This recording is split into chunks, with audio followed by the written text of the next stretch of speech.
Olá, queridos, a paz do Senhor. Você está na Academia de Pregadores. Eu sou o pastor Anderson Silva e estamos nas nossas aulas das lições bíblicas de Escola Dominical. Estamos estudando o nosso segundo trimestre de 2022, onde estamos tratando sobre os valores do reino de Deus, a relevância do Sermão do Monte para a Igreja de Cristo, com lições comentadas pelo pastor Osiel Gomes. Já tivemos 2 aulas, tratamos de assuntos importantíssimos e durante todo esse trimestre eu tenho certeza que você vai perceber a praticidade das palavras de Jesus através do Sermão do Monte.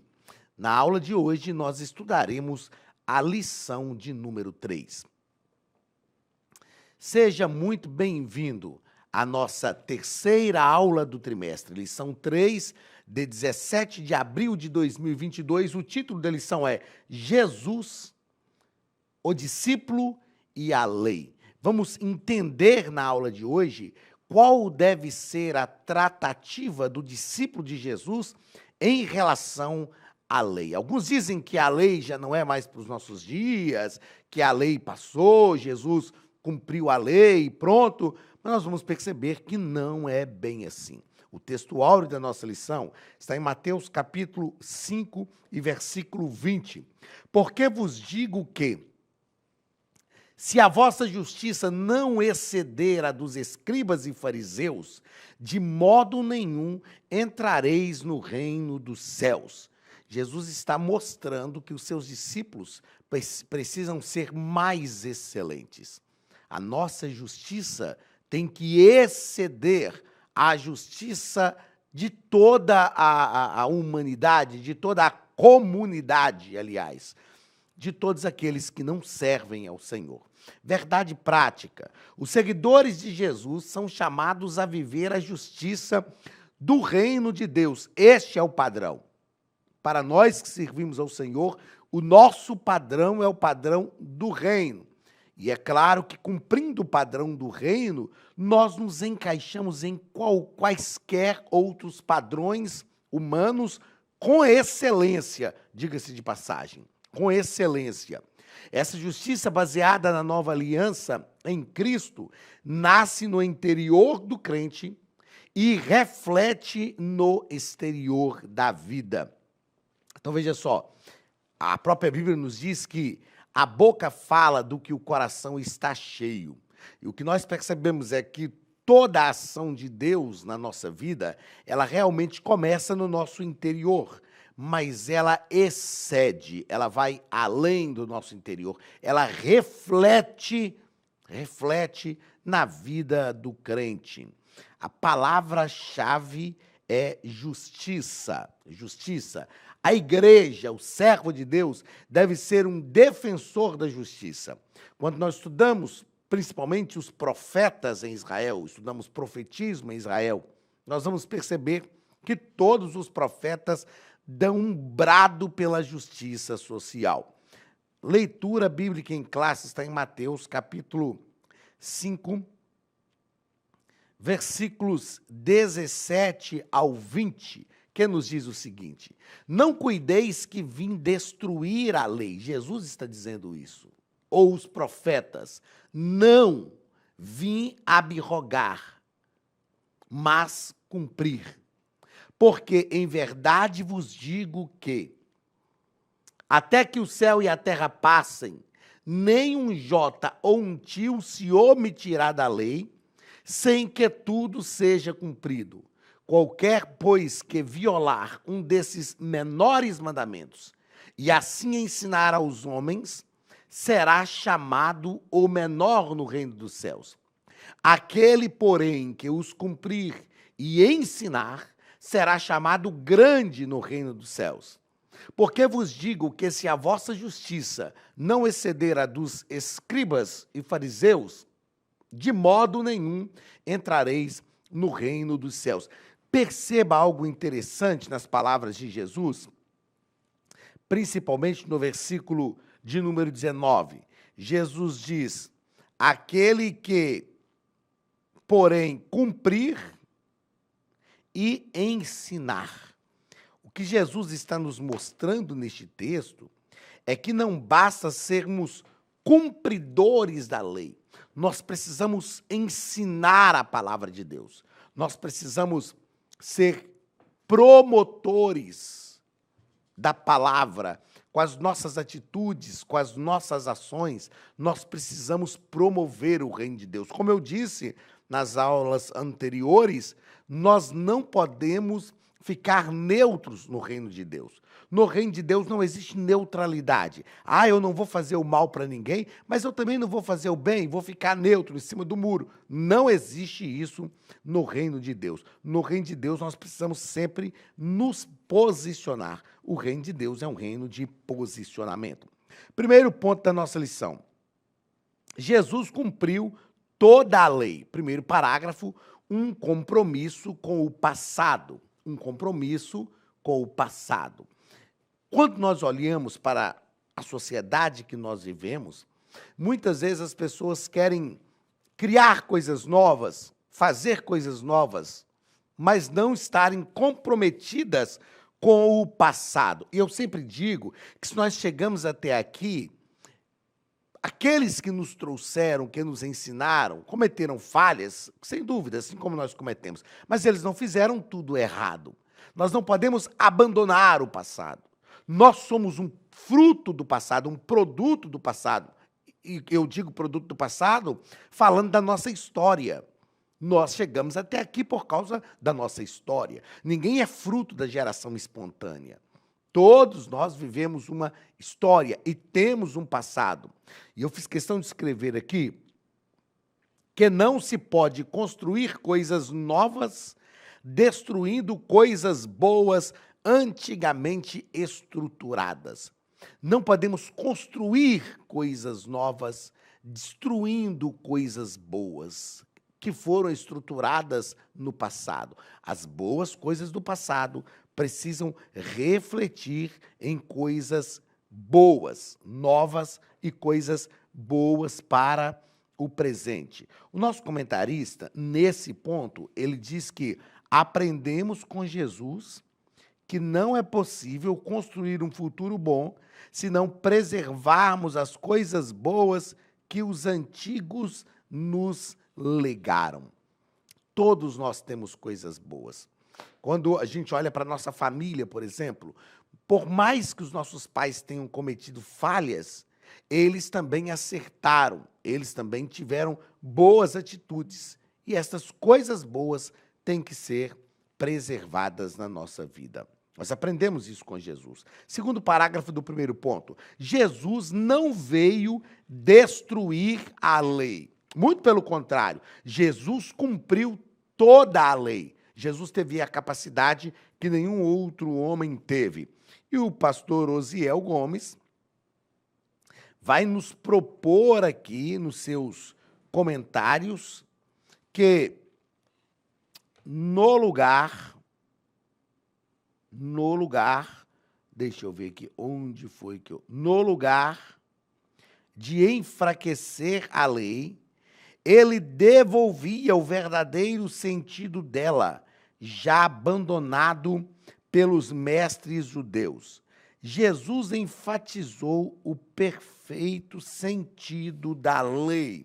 Eu fiz questão de anotar aqui que a lei não é para marionetes.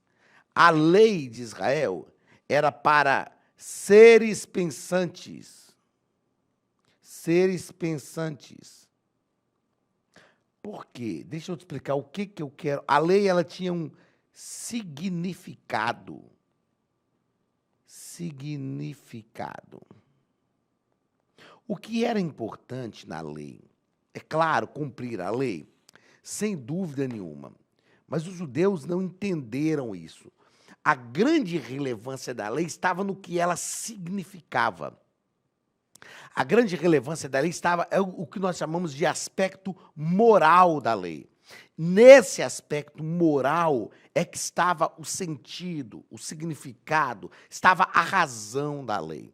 Não era simplesmente obedecer, simplesmente se submeter à lei, cegamente. Era preciso entender. A gente vai perceber isso no terceiro parágrafo aqui, quando o pastor Osiel nos propõe que Jesus cumpriu e aperfeiçoou a lei. Vamos entender o que foi este aperfeiçoamento da lei que Jesus promoveu. A perspectiva pela qual Jesus cumpriu a lei é que ele lhe deu perfeição, conforme nos revela esta expressão aqui, Foi dito aos antigos, eu, porém, vos digo. Quando Jesus diz isso, Jesus está fazendo, na verdade, uma interpretação da lei. Jesus interpreta a lei. Interpreta a lei. Jesus diz assim, ouviu o que foi dito pelos profetas, eu, porém, vos digo. O que nós entendemos com isso aqui ao estudar o Antigo Testamento, ao falar que Jesus interpretou a lei? A lei foi escrita para seres humanos, para homens, e homens falíveis.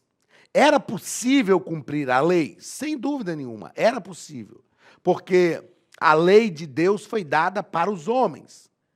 E Deus não daria algo que o homem não tivesse condição de cumprir. Mas o homem não conseguiu cumprir a lei por causa do pecado, por não entender o sentido da lei. Aí Jesus interpretou a lei. Ele cumpriu plenamente a lei e interpretou a lei para o seu povo. E aí nós vamos perceber, estudaremos isso aqui durante o trimestre, vamos tratar disso hoje também. Nós vamos perceber que Jesus, ele...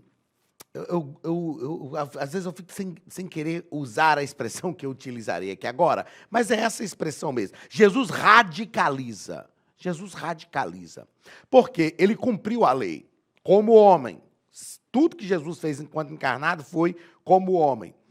E aí ele diz, olha, a lei diz que se o homem se deitar com uma mulher, ele comete adultério com ela. Mulher que não é dele, é claro. Eu, porém, vos digo, se ele tão somente olhar para ela e a desejar no seu coração, ele já cometeu adultério com ela. Então, Jesus, ele intensifica, ele radicaliza, porque o que Jesus está dando agora é uma nova roupagem. E ele está mostrando o seguinte... Não é preciso oferecer sacrifícios, não é preciso cumprir o aspecto cerimonial da lei, porque nele isso já se cumpriu, e o escritor aos Hebreus vai nos ensinar isso muito bem. Aí Jesus está tão somente dizendo que aqueles que se relacionam com ele automaticamente cumprem a lei. E ele sintetiza a lei: amar a Deus sobre todas as coisas e ao teu próximo como a ti mesmo. Então, Jesus faz uma interpretação da lei. Queridos, a Academia de Pregadores tem um recado para você.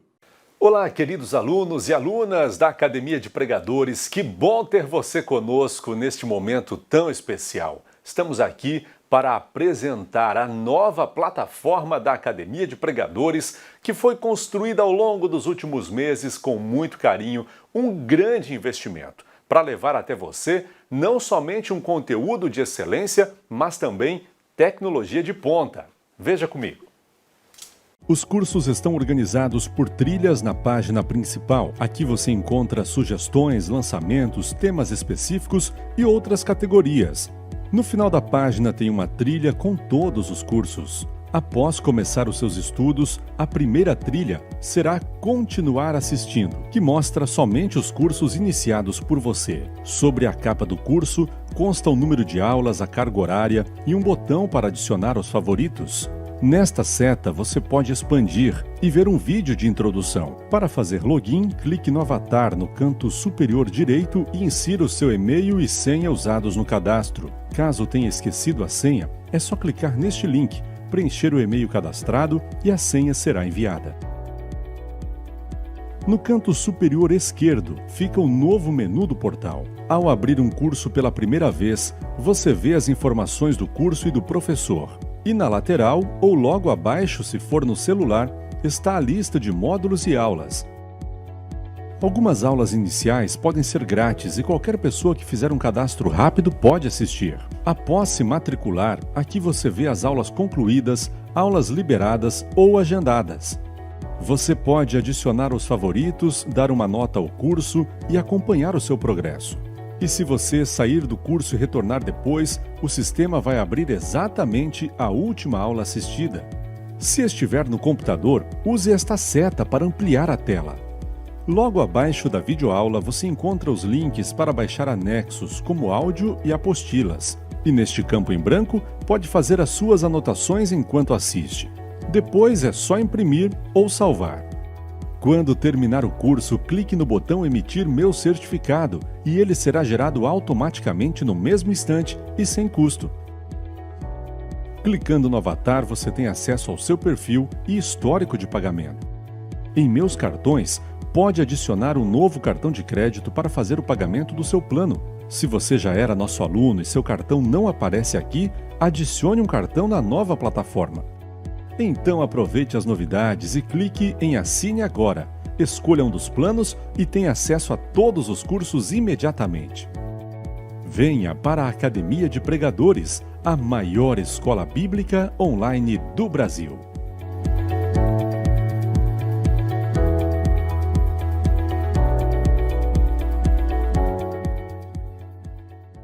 Segundo ponto, a letra da lei, a verdade do Espírito. A Bíblia nos fala que a letra mata, mas a Bíblia não está falando que é a letra da lei que faz isso.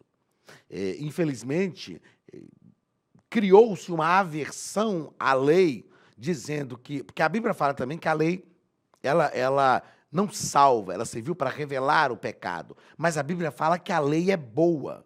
A lei é boa. Nós vamos entender aqui o que Paulo fala sobre a letra da lei, né? O que a expressão letra da lei significa. Essa expressão, essa lei, nos diz o nosso comentarista, essa letra expressa os desígnios de Deus em forma de proibições escritas que revelam o pecado e levam à condenação, como nos mostra Romanos capítulo 7, do versículo 7 ao versículo 25. Então, isto é a letra da lei. Os desígnios expressos de Deus em forma de proibições escritas. Eu já falei aqui, na primeira aula, se não me falha a memória, eu falei sobre o porquê da palavra escrita. O porquê da palavra escrita. Não, foi em outras aulas aqui, eu já falei o porquê da palavra escrita.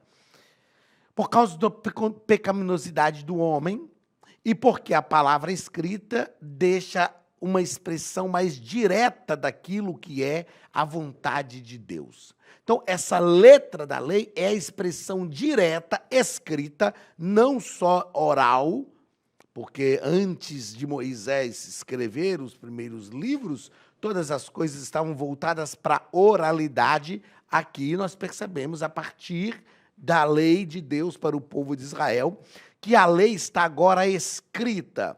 Ela é acessível a todas as pessoas. É possível enxergar, entender a lei. E é esta letra da lei que Paulo está falando em Romanos, capítulo 7, do versículo 7 ao versículo 25.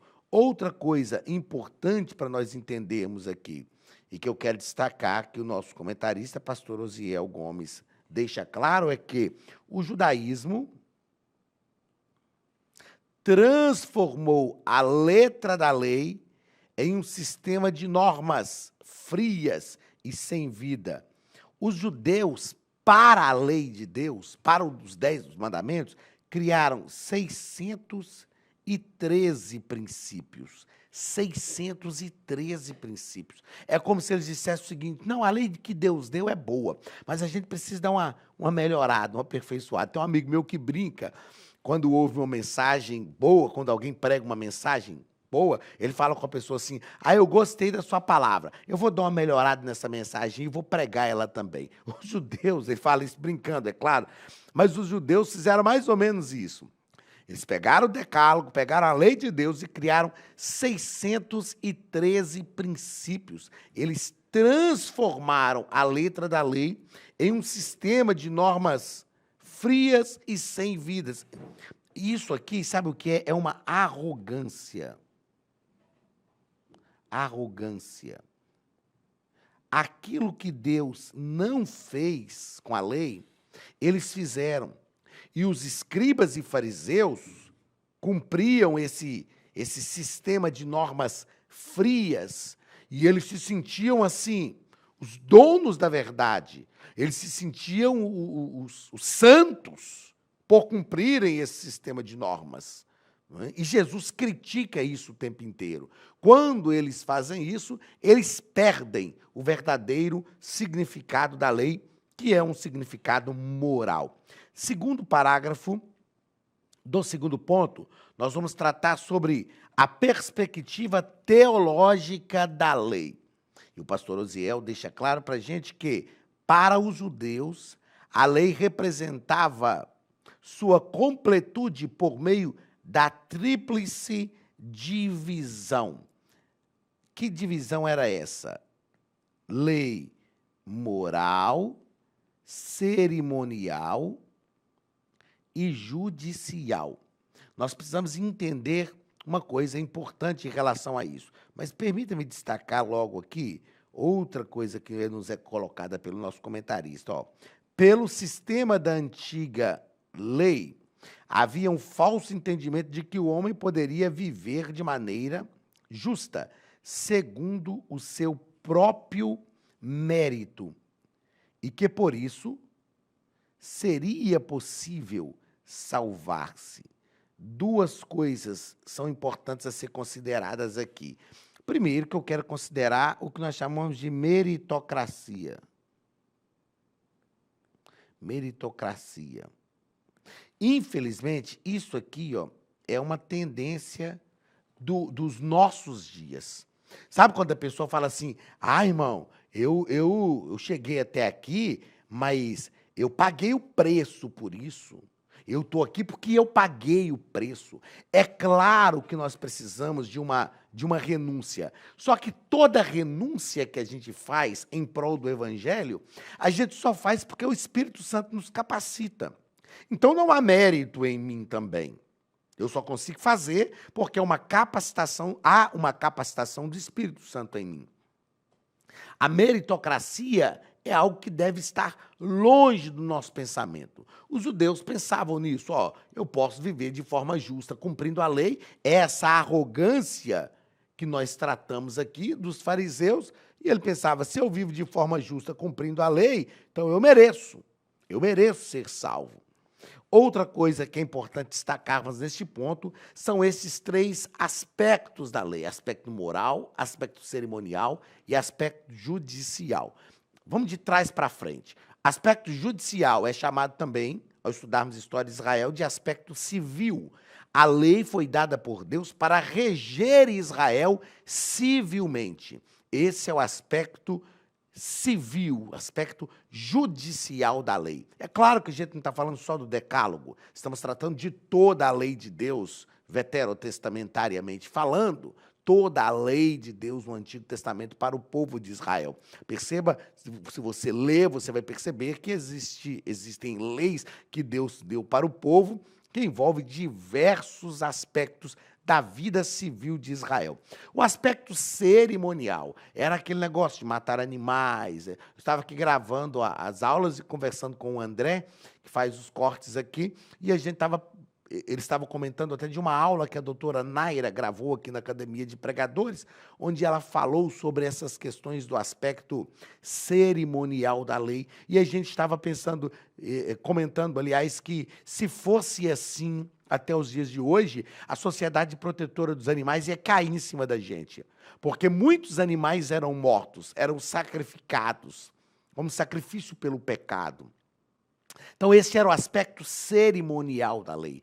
todo aquele ritual, sabe, que o sumo sacerdote tinha no grande dia, anual da expiação, era o aspecto cerimonial da lei. Esse aspecto cerimonial da lei foi abolido por Cristo.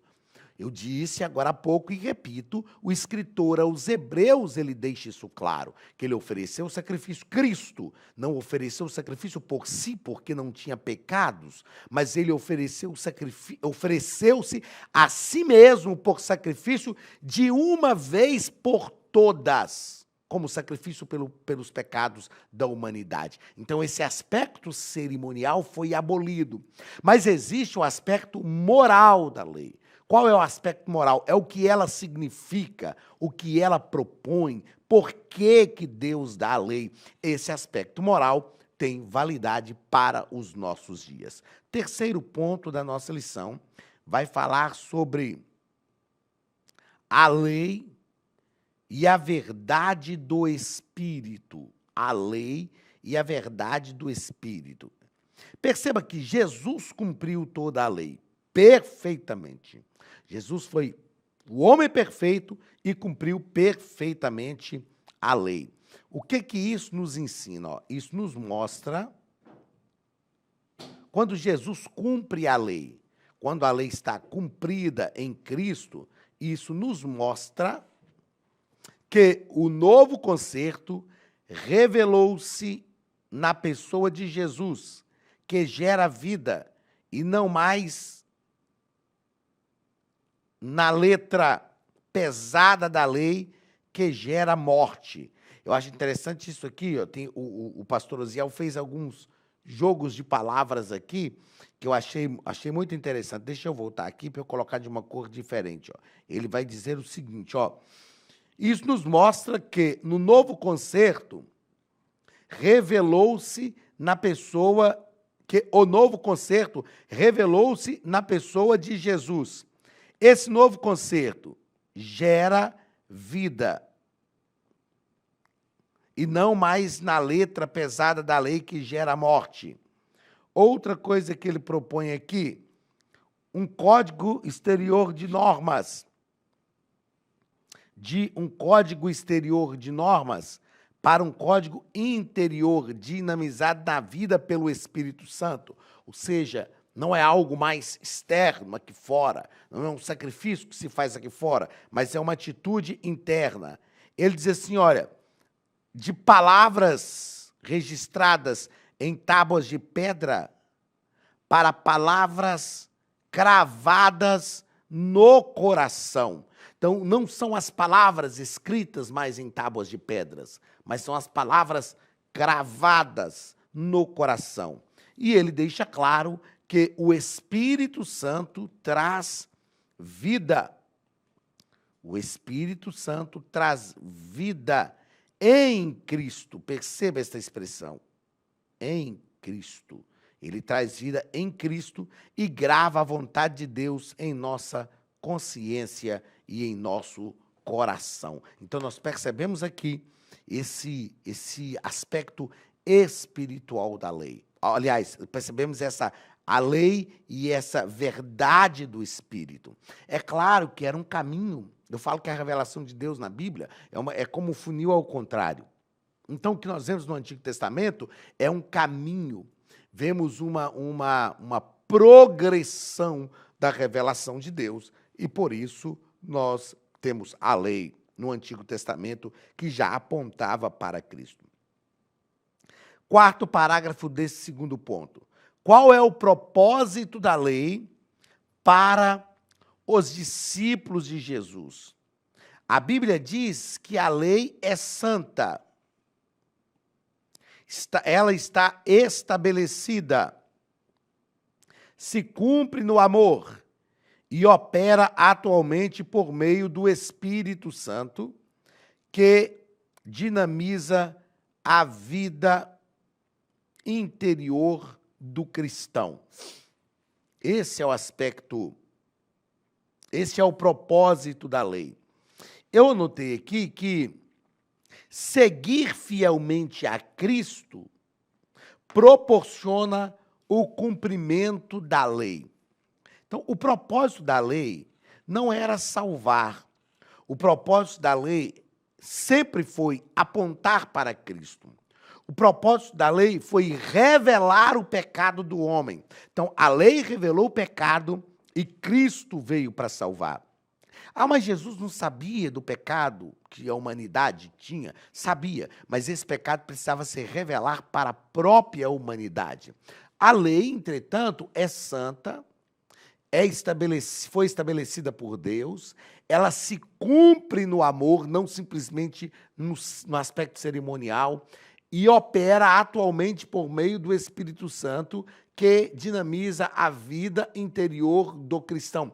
Todo cristão que tem a vida espiritual dinamizada pelo Espírito Santo, a vida interior dinamizada pelo Espírito Santo, ele cumpre a lei.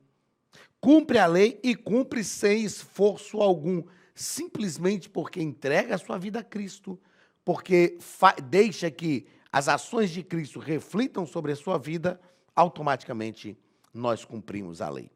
Terceiro e último ponto, a justiça do reino de Deus. Como é que as coisas funcionam no reino de Deus? Eu costumo dizer que o reino de Deus é um reino de paradoxos. No reino de Deus, as coisas são paradoxais. Quem é grande, quem quer ser grande, tem que ser o menor. Quem quer ser servido, tem que servir.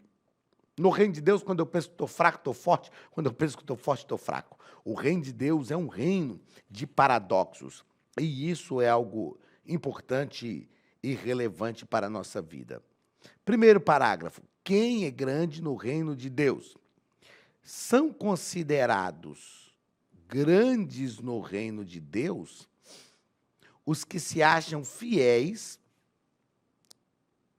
e cumpridores de toda a lei de Cristo, perceba, que são cumpridores da lei de Cristo.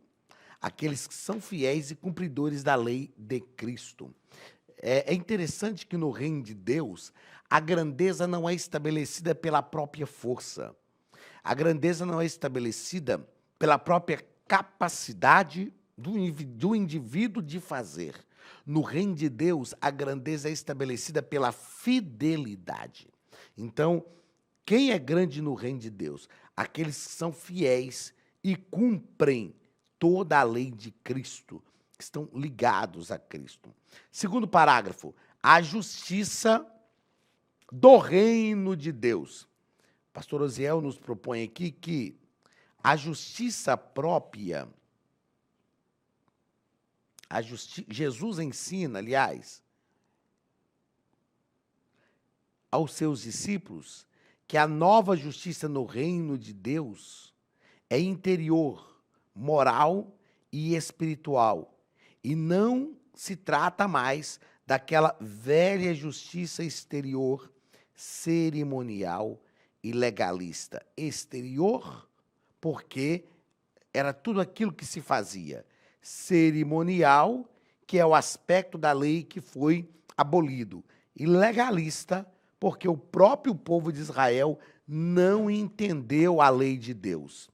A justiça própria achava-se evidente no publicano.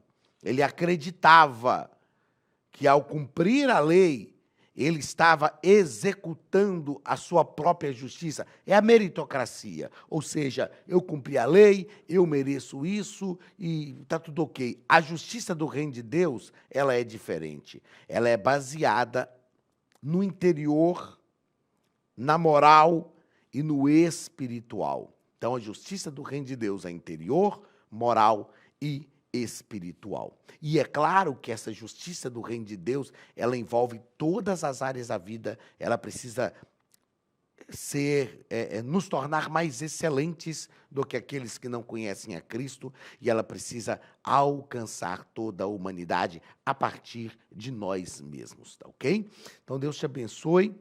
Nós aprendemos na aula de hoje sobre o discípulo, Jesus, o discípulo e a lei, e percebemos que os discípulos de Jesus não abandonam a lei. Eles não cumprem os aspectos cerimoniais da lei, mas a lei moral tem um significado muito grande para a nossa vida. Deus te abençoe, um grande abraço e até a nossa próxima aula, em nome de Jesus. Estude a Bíblia Sagrada de forma simples, pela internet, mas com profundidade.